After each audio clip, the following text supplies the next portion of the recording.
Are some of you in toxic relationships or have toxic friendships? If so, this is the perfect video for you. I'm going to just give you some signs. My name is Cyrus Ausar, and my mission is to embody the emotion of overcoming. I believe we all fight battles we hide from the world. My objective is to help you win those battles through perspective. Stay tuned. Are some of you in a toxic relationship or a toxic friendship? We can all take a deep breath on that one. When you're in a toxic relationship, you'll know so by the person is unwilling to come to a compromising situation or unwilling to meet at some type of a conclusion. If somebody is completely unwilling to meet where you want them to meet or meet on some terms that work for both of y'all, you typically are in a toxic relationship or friendship. I say toxic relationship because there always is some type of a balance where you see certain things one way, they see certain things another way, and you come to a conclusion in the middle. If you have those circumstances where this person just wants it to be this way and this person is like, I don't give up nothing, then you're not going to come to a good conclusion. So it never works in the long run because what happens is this person keep eating at the whole pie, you can say. And also what comes with that is negative words. It's like, you stupid if you don't think the way I think. You're dumb if you don't, you know what I mean? It's always some type of negative word that's associated with not seeing things as they see it. They want to minimize you or belittle you to a point that you have to live through them in order to understand life. See, if you would just listen to me, if you just do this, if you just do this, it's toxic because you have to meet somewhere and it's not completely on one person's terms all the time.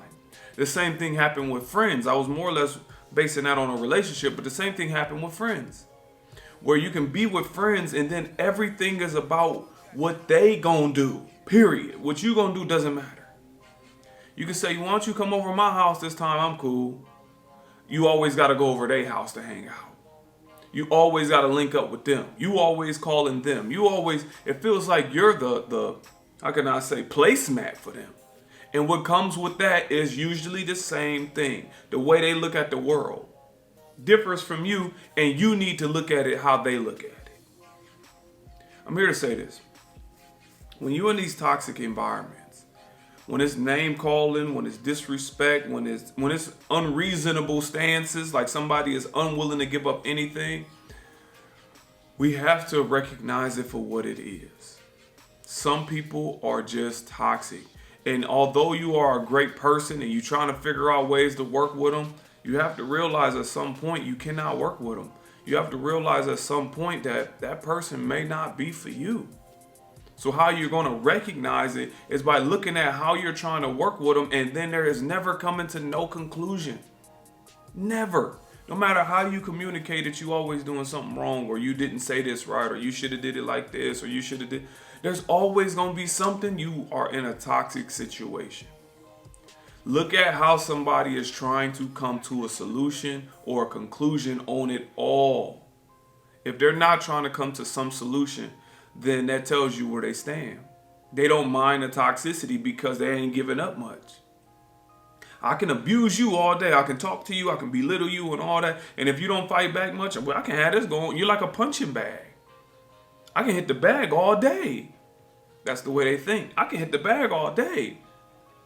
And then get you when it's convenient. Whether you're the person that got a car and we need a ride. You know, I need you for sex. I need you for money. When you convenient, they can be nice. And then if you say no one time, they forget about the 1,000 times you said yeah. This stuff happens in toxic relationships and friendships all the time. So you have to recognize when you're in it. And a way to recognize it is when somebody is completely unwilling to see your side and belittling you for you having an opinion. So remove yourself out of those circumstances. Because as I said, although you being a great person and you're trying to figure out ways to connect with these people and you're trying to figure out because you love them, you have to see that because you love somebody harder doesn't mean they will change. Thank you for taking out the time to watch this video. Please like, share, and subscribe. If you want to get my shirt or a hat or anything like that, it's in the description box below. Also, reach out to me on social media, which is also in the description box below. Thank you.